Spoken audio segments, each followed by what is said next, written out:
On se connecte au marché. Alors, on revient un petit peu sur Ubisoft, Ubiwalk si vous préférez. Effectivement, vous en avez parlé le week-end dernier, hein, où il parlait de créer en fait une entité où il y allait avoir Tencent et du coup Ubisoft. Et ben, ça a été annoncé hier.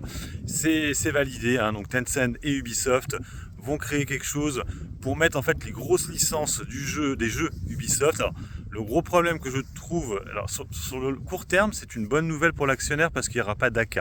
Hein, ils récupèrent de l'argent comme ça, Ubisoft c'est cool.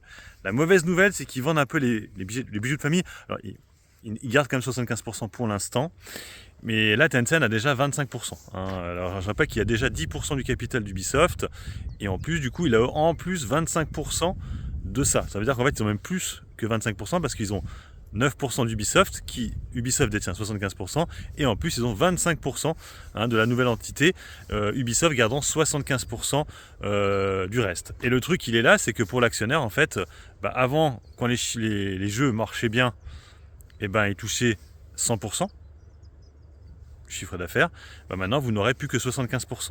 Tencent gardera le reste. Voilà, et ça peut même augmenter sur le temps. Donc c'est ça le problème il est là. C'est-à-dire que peut-être qu'à terme, Tencent voudra peut-être reprendre cette entité-là, et du coup il ne restera plus que Ubisoft pour les petits jeux à la con.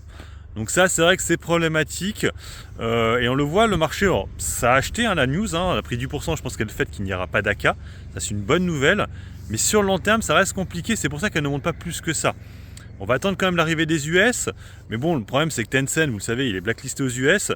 Bon, ça pourrait encore peut-être monter, on pourrait remonter à 15€, mais le truc c'est que maintenant ça va être fini, la spéculation. Rappelez-vous, à chaque fois il y avait des bruits de couloir qui la faisaient monter très fortement. Là maintenant c'est fini parce qu'on sait comment ça va se passer, ça va être ça. Ça va être validé. Donc maintenant, sur quoi on va rebondir, ça va être chaud. Alors, bien sûr, on a eu d'autres news par rapport à Assassin's Creed Shadow. Là, Ubisoft a dit qu'ils avaient 3 millions d'utilisateurs. Donc bon, pour l'instant ça reste comme un succès.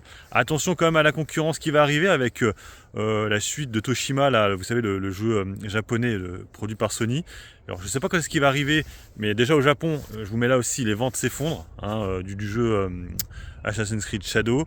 Bref, pour l'instant ils s'en sortent pas trop mal je trouve. Ubisoft, quand on sait qu'on pas mal de gens parlaient à la faillite, moi le premier, franchement, leur délire woke, j'aime pas du tout.